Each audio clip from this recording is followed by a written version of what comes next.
नमस्कार आप सभी को। राकेश मेहरा जी के क्लासेज की तरफ से मैं आप सभी का हार्दिक स्वागत करता हूं। आज इस चैनल पर मैं आपके सामने राजस्थान प्री 2023 की कट ऑफ के संबंध में कुछ बात करने जा रहा हूं। ध्यान रहे, यह अनुमानित है, संभावित है और उसी आधार पर मैं आपको बताने जा रहा हूं। और हमारा जो आधार है वो पेपर का लेवल है। इसके अलावा जो पिछले वर्षों में जो आरएएस के जो एग्जाम हुए हैं उनकी कट ऑफ को लेकर किया गया है। ज्यादातर तो हमने जो इसको देखा है वो क्वेश्चन के लेवल के आधार पर देखा है और इसमें हमने जो ऐड किया है वो ऐड किया है जो नए स्टूडेंट हैं और कितनी उपस्थिति रही, क्योंकि आप जानते हो कि ये भी है कि इस बार आरएएस ऐसा लग रहा है कि कब आई कब गई, ऐसी स्थिति बनी हुई है। आप जानते हो कि इस बार समय काफी कम दिया गया। हालांकि देखिए, घटनाएं तो पहले चलती रहती है कि अभी आरएएस की वैकेंसी निकलने वाली है, लेकिन पर्टिकुलरली जब नोटिफिकेशन जारी होता है उसी के बाद तैयारी स्टार्ट होती है। ज्यादातर मैंने ये देखा है। लेकिन नियमानुसार तो देखिए, यह एक ऐसा एग्जाम है जो तैयारी की डिमांड करता है और लंबे समय की तैयारी की डिमांड करता है। मैं अपने अनुभव के आधार पर कहूं तो लगभग 1.5 साल इसके लिए चाहिए। लेकिन आप जानते हो जुलाई से लेकर अक्टूबर तक का समय जो दिया गया, फिर एकदम से डेट निकाल दी गई, तो इस स्थिति में थोड़ी सी संभावनाएं उथल पुथल हो जाती है। तो ये भी एक आधार बनता है कि जो बच्चे आरएएस में बैठे उनकी जो तैयारी है किस तरीके से रही, क्योंकि आप जानते हो सिलेबस बहुत बड़ा रहा। फिर क्वेश्चन के कई आधार रहे। आपने देखा होगा क्वेश्चन का लेवल आसान भी रहा, लेकिन जैसे जैसे हम आगे करते गए वैसे वैसे वो कठिनता को भी प्राप्त करता रहा। तो यदि मैं क्वेश्चन पेपर के बारे में बात कहूं तो मैं इसे मॉडरेट कहूंगा, मॉडरेट था। लेकिन इसमें कुछ चीजें ऐसी है जो स्टूडेंट को पूर्ण रूप से दिग्भ्रमित कर सकती।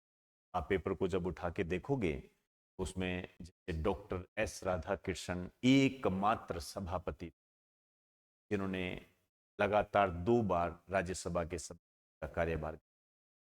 तो ये ऐसे क्वेश्चन है जो स्टूडेंट को एकदम से दिग्भ्रमित कर सकते हैं। मेरा ऐसा मानना है कि आसान क्वेश्चन जो दिए जाते हैं वो वास्तव में आपको जाल में फंसाने के लिए दिए जाते हैं।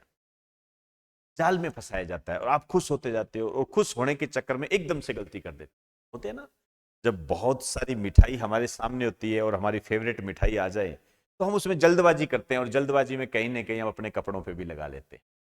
ठीक वैसी ही स्थिति इस एग्जाम के साथ होती। तो मैं कट ऑफ के संबंध में अब बात करने जा रहा हूं, अपना पिटारा खोल रहा हूं और उस पिटारे में क्या रहेगी बातें आपके सामने।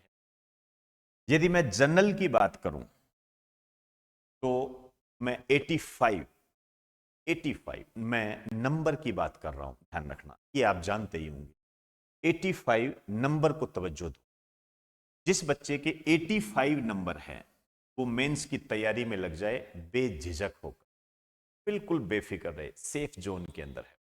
ज्यादा से ज्यादा आप इसको प्लस माइनस 2 कर सकते, प्लस माइनस 2 के आसपास आप इसको, 2 नंबर कम भी हो सकते हैं, 2 नंबर ज्यादा भी हो सकते हैं। तो ये इस प्रकार का ये सिस्टम। फीमेल में आप 2 या 3 कम कर लीजिए, इस आधार पर आप समझ सकते हो।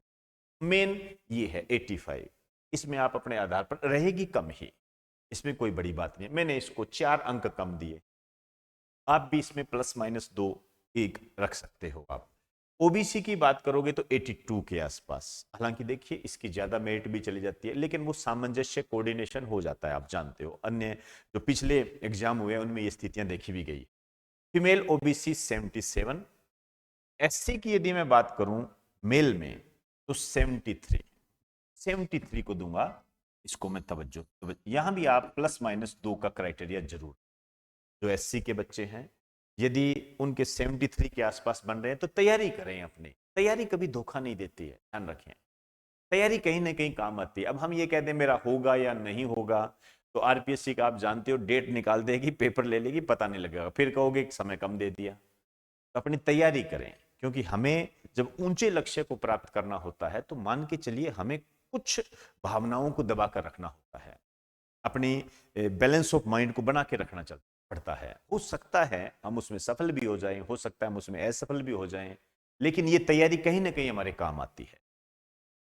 फीमेल में 65 प्लस माइनस 2, इसको आप रख सकते। इसी दिशा में यदि मैं एसटी की बात करूं तो 75 एसटी, यहां भी आप प्लस माइनस 2 का क्राइटेरिया रख सकते हो। फीमेल में प्लस माइनस 2 का भी क्राइटेरिया आप रख सकते हो। तैयारी कीजिए दोस्तों।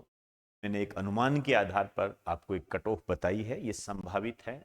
आरपीएससी ने आंसर की भी जारी कर दी है, आप अपने पर देख लीजिए, आपको अपने आप पता लग जाएगा। क्योंकि बहुत सारी धारणाएं हमारे सामने आ रही है कि पेपर बहुत इजी आया, टफ आया, ऐसा चल रहा है। अब छोड़िए वो चीज।